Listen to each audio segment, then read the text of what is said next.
My name's Robin Temple, and I'm an Air Force veteran, um, and I'm a malpractice survivor from the VA. This all started because in January of 2007, I went for a VA day surgery for an ovary removal called an ovarectomy. Should have been a simple in and out, but the surgeon took out a piece of my colon, left it open, and sewed me up and sent me home and told me I was fine. And for 3 days we called his office and said, it's not fine, it's horrible. And for 3 days their office told me that because I have PTSD, it was all in my head. Well, it wasn't all in my head. I was septic and I was dying. And in fact, I did die and spent some time in a coma on life support and had to have a colostomy, among other things, and be resected various times. And the follow-up surgeon that the VA sent me to was their head of internal medicine at the VA in Togus, that's in Augusta, Maine. It's the only VA hospital in the state. So we went there, and I saw the head of surgery, Dr. Bossart. And the fellow who originally did this horrible thing to me is Robert Grober. He is a physician who does women's medicine, or did, at Eastern Maine Medical Center in Bangor, Maine. And I later found out, after my tragedy, that he'd butchered countless, hundreds of women. But the VA used him because lowest bidder wins, right? And I didn't get to choose. You know, they say, well, it's not our fault. You know, you went to him. Well, I wasn't paying the bill.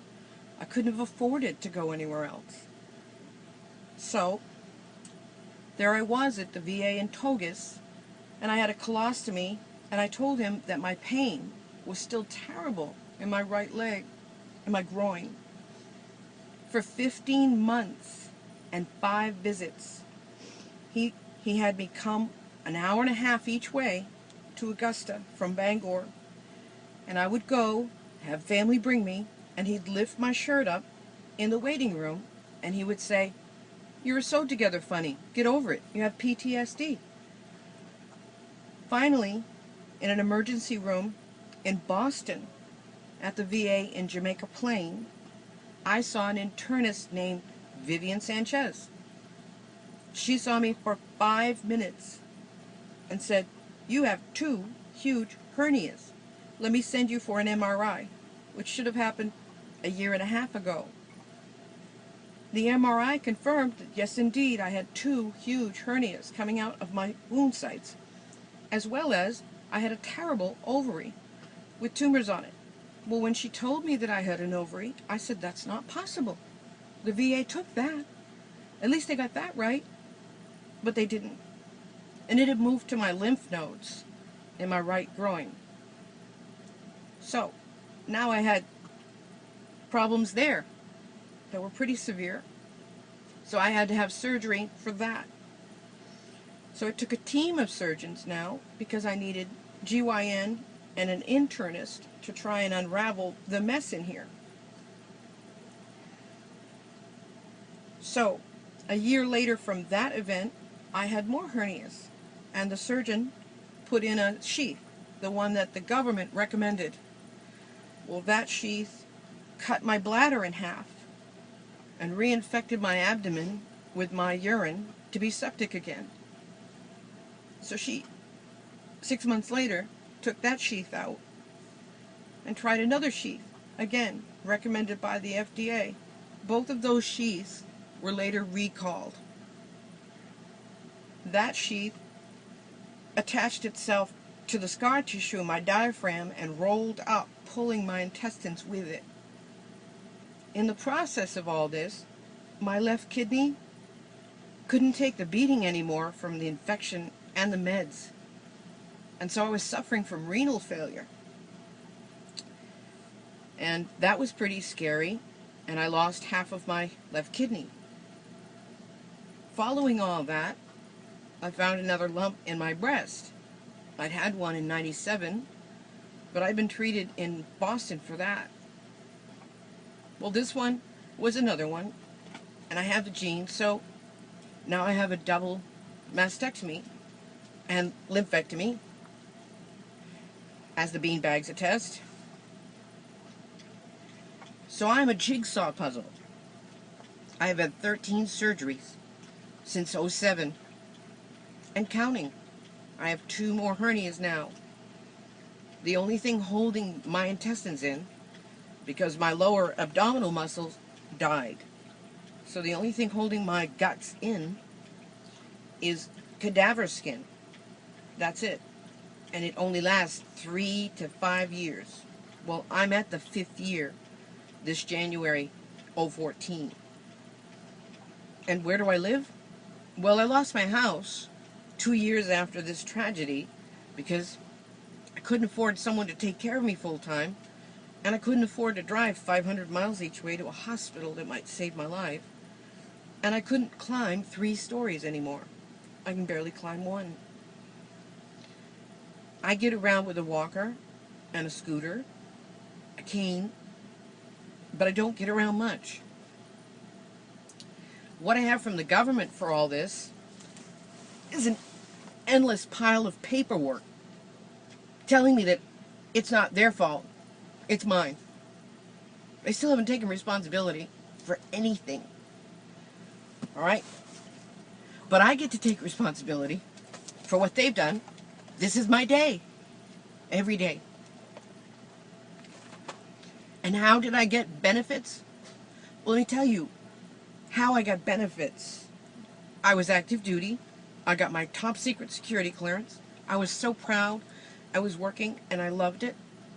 And I got a boss who decided he had a personal interest in me. And I went to the chaplain and he had nothing for me. I went to my boss's boss, a woman, who told me, go along with it. It's how it works. And I got reprimanded. I lost a promotion twice. And then finally he did rape me. He scheduled me for a night duty with him alone in a vault. All right? And for 12 hours, he assaulted me. After the assault, I walked to the local on-base clinic and I said, I need a rape kit, I need medical attention, and I need to see a rape counselor. You know what they did is they called my boss, who said that I went nuts in the vault, shut off all the cameras, which I don't have the authority to do, and I went psychotic. So I was wrapped in a straitjacket, and I was driven in an ambulance to Lackland Air Force Base and locked in a small, tiny room with no clothing, nothing but a paper Johnny, for 115 days. My family thought I was dead. All my belongings were somehow confiscated and came up missing. All right? I had nothing. And those 115 days, every morning and every evening, I was administered overdoses of Haldol and lithium, illegal dosages. Those dosages caused me grand mal seizures every morning and every night for 115 days. And what they wanted was for me to sign one sheet of paper that said I made up my rape and that it was my fault, that I joined the military mentally defective. And I wouldn't do it. My mother called a senator and a congresswoman, and that's how I got out. I got my honorable discharge, but there was no honor in anything that happened to me. My recourse, once I was out, what do? I knew I needed counseling, but I couldn't afford it and work and try to function. I wasn't all that functional. I now had PTSD, and now they call it MST, military sexual trauma. Well, guess what? About every veteran that's a woman I've met has it, okay? If you served, 80% or more of you were raped. But that's another story. I went to the VA, and I said, I need help with this. Here's my DD-214. Here's my problem. You know what they did?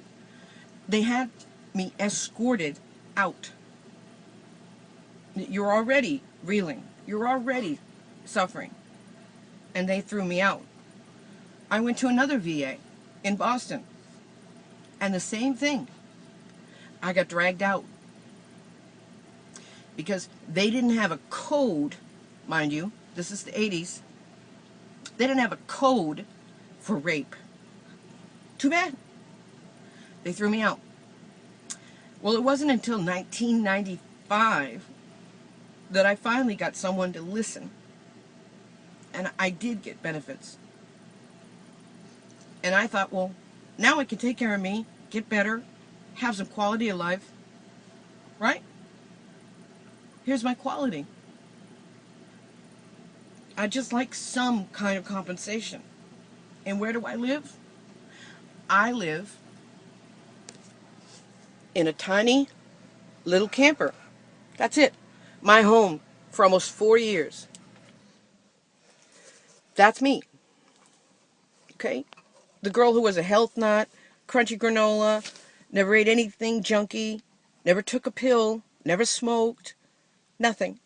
And these teeth, I'm allergic to penicillin. That's called tetracycline staining. But it's not anything I did. So, in closing, I wrote this. It's called I'm Not Your Soldier. I'm not your soldier. Your veteran. Your bitch. I joined to get older, to get out of the ditch. I thought serving my country would make me worthy. But I learned that my country doesn't serve me. So now I'm not your veteran. Not yours to defend. To you I'm invisible. So you can pretend. Pretend that laws are unbroken. That rape is a lie. My suffering unspoken. You'd rather I die. So I'm not your VA malpractice. Your violated vet. You can sleep easy. Until it's your kids they get. So think on that. Okay? No one should serve a country that doesn't acknowledge them.